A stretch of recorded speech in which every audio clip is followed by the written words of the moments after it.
I remember the first time I saw Revelations, there was a young girl sitting in front of me with her mom, and every time a song came on in Revelations that she was familiar with, she would be like, Mom, Mom, Mom, I know this song, I know this song, I know this song. And I think seeing that, I was like, this is like, right here is the story of the work and why it's so famous and why so many people come to see it. Like, it's that connection, and that also represents.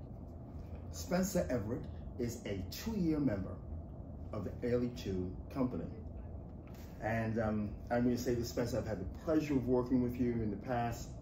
You are truly a wonderful artist. Now, last time we spoke was I think, May or June. Yeah. And at that time, I mentioned to you about one of my favorite dances, Linda Kent? Yes. Yes. She came in this year to help set the excerpts we're doing from streams. It was like terrific to have her in the space. She was just like phenomenal.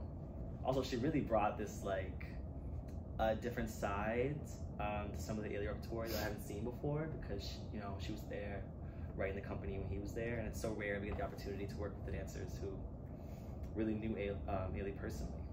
And he created her. Yes. And wonderful things. I mean, fabulous solo. Yes, we talked about that fabulous Flowers. My God. We talked about Flowers to us as well. I think that was also like her sharing her experience, learning that solo was really important, I think, to us, learning the work she taught us, because she talked about so much of the emotion that went into it. And sometimes I think it's difficult to have the emotion in the original choreography transcend through the years, sometimes it gets lost in the shapes and trying to hit the technique of it all. But she was so raw in a lot of her approach to it, and she still has that same, I can see that she still has the same like fiery energy she did when she started dancing. So yeah, it was lovely to have her, and it was great to hear her talk about Flowers. Now, what other works are you doing in the season? So we have Divining. We're bringing back some of our favorites that we've seen on Ailey II before. So Divining by Julie Jamison, as well as Enemy the Figure by William Forsythe, which was brought in to the repertoire when I was an apprentice. So I've had the pleasure of watching it grow on a lot of artists in the company and go from a very small excerpt to a much larger excerpt. And we're also performing a series of Ailey highlights that includes Frisco, House of the Rising Sun, a duet from Lark Ascending, as well as the 3 sections from Streams are performing. And then we'll go into 2 new premieres for New York City, and that is John 420, choreographed by Baynesa, and Luminous by Francesca Harper, artistic director. I just spoke to Patrick about Luminous. Yeah, it's a really interesting work. I wasn't with the company on tour, so I wasn't able to see how it really came to life on stage, but I'm really excited to be a part of it in this season. And I think that journeying from Ailey highlights and then concluding with Luminous is going to be so interesting, because she really choreographed it as this sort of narrative inspired by all the people who have touched Ailey II throughout its 50 years. So there's so much like history, but also projection of the future in it. It's really like it is a true piece and a testament to Francesca's process and her vision of the company, I think. Now, Patrick talk a little bit about her process for himself. How does that work for you? I mean, because every artist approaches the choreographer and director from a different perspective. Absolutely. Patrick is the lead in the first cast for Luminous, so I think that for him, working with Francesca they had a lot of intimate rehearsal time, I think, to really develop his characters, so he can kind of walk us through this abstract narrative she's created. For me, I have known Francesca since I was a freshman in the BFA program.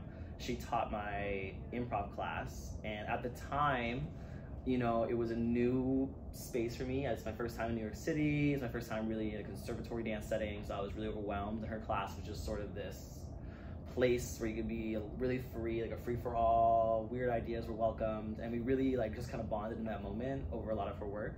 And then later on, I had the chance to work with her again outside of Ailey II for her personal Francesca Harper project.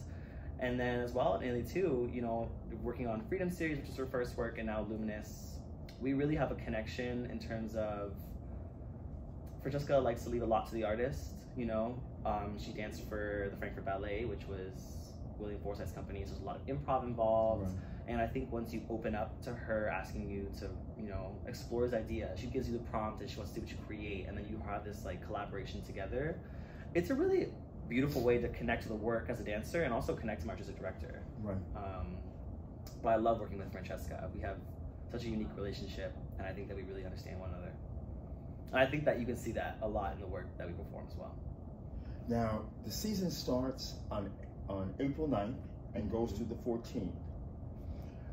So what works are you looking forward to doing? I am looking really forward, this is going to sound like such a cop-out answer, but I'm really looking forward to everything. I'm looking forward to performing at the Joyce for the first time. I've never been there. Most specifically, I would say I'm really excited to perform the Ailey highlights as well as John 420. John 420 is such a new style I've never seen Ailey II touch before. It has sort of an infusion of hip-hop and African styles as well as contemporary styles, and the hip-hop element is so rugged and like it just has this like grittiness to it, and I love dancing that way. You know, I love putting all my energy into it. I mean, you've worked with me, so you know I go hard. So I'm really excited to bring that energy to the stage. I think people are going to be really shocked. I think that, like, to see Ailey II perform a work like this, they're going to be like, wow. And then for the Ailey highlights, you know, it's just a technical masterpiece. Yeah. And I think also going between one and the other is such like a drastic shift and such a contrast. And I'm excited to come on stage and, you know, look like a beautiful modern dancer and then come back on in another 2 minutes and just hit it with like everything I got. I'm really excited. It's actually the opening night. I'll be doing Scherzo, which is duet from Streams, and then going right into a duet in John 420 as well. So it's going to be a nice flip for me. But no, that's going to be wonderful. You know, Spencer, I mean, one of the reasons why I wanted to interview you was because my work experience with you showed me what a professional you were. Stayed away from that. You were always professional. You were always prepared, and you approached the work from, well, let me see how I'm going to do this, which meant you were a thinking dancer, which says an awful lot about you. It's positive. Thank you.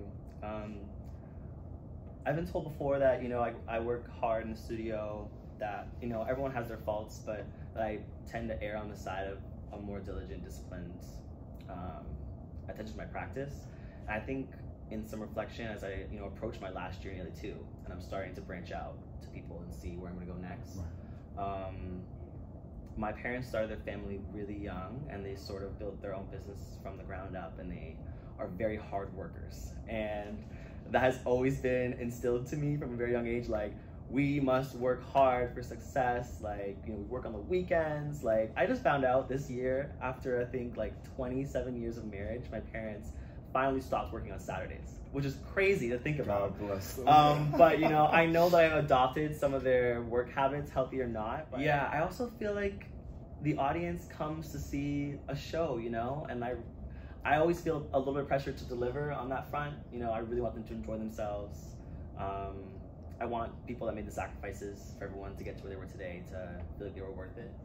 So yeah, and also, you know, I think choreographers respond really well to dancers that pick up what they're putting down and then take it to the next step. I mean, yeah, that's something that Francesca taught me. You know, I can be someone who's really hard on myself, especially in dance. Like, when I mess up or stumble out of something, like, I have that moment where I want to like hit myself in the back of the head and be upset with myself for not achieving what I wanted to. And I think she recognized that right away, and she'd be like, don't do that. You know, you're not helping yourself by doing that. You're actually training yourself to be sad and hurt when you fail. But, you know, failure is on the road to success. And she'd be like, just pick yourself up and keep going. Because also on stage, if you fall, like, I don't want to telegraph to the audience, like, I'm upset about that. Right. So you just got to keep going. And she really taught me that and trained with me in that particular field for a long time. Also, you know, in Ailey II, like, I think that's what really threw Alvin Ailey into the global stratosphere, was that Revelations was this work that the audience felt so, I think the audience was craving to feel connected to something on stage, to watch something that they hadn't seen before and have that personal connection with the dancers. You know, a lot of people talk about when they brought the piece to Europe the first time that they couldn't get off the stage, like they'd be demanding more and more and more. And I think that sort of connection on the stage, as a member of Ailey II, it's our responsibility to continue to do that with whatever work we're given. And they really instilled that in this building. You know, we're constantly being told, it's not just about the form, you have to connect with somebody. Right. Yeah, and also as a dancer, it just makes you employable, and also, you know, it makes it art. It goes, that's what brings it past entertainment into art. Because I'm not just, you know, entertaining you, I'm connecting with you as a person.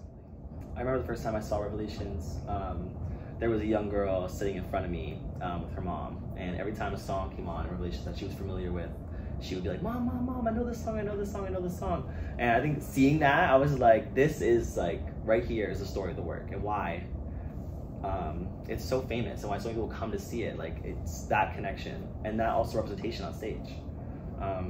Yeah, also the encore is my favorite part to do. My favorite part to do. Something comes alive within me. It's like, you have the energy, one more time. Yeah. It's wonderful. Spencer, so I'm not going to keep you, because I like to keep these short. So, but I do want to ask you, before I leave, I would be remiss of me not to ask you, what are you thinking about doing after the end of this season? Well, I mean, triggering question for any artist that's approaching the end of a contract. But Francesca has been so helpful, and she's so attentive to all the second-year artists in terms of connecting us with people. When we were in Holland, we had the chance to meet a lot of European choreographers, and it was never really a place I considered myself going, because, you know, I moved from Canada to the US. A move across the seas seems aggressive at this point to keep pushing myself like that, but I really loved it. I met so many great people, and people also really responded to, I feel like, what I had to deliver them on stage. So I've been considering searching for work overseas, but, you know, if I can, I would love to stay in New York. I mean, it's audition season. And also, you know me, I'll take work wherever I can find it, so I'll see you in June. And yeah, also I would love to start choreographing more for myself. You know, I did some work at the school when I was here. The students had the opportunity to choreograph, and afterwards I presented work at Battery Dance Festival at Barnard College.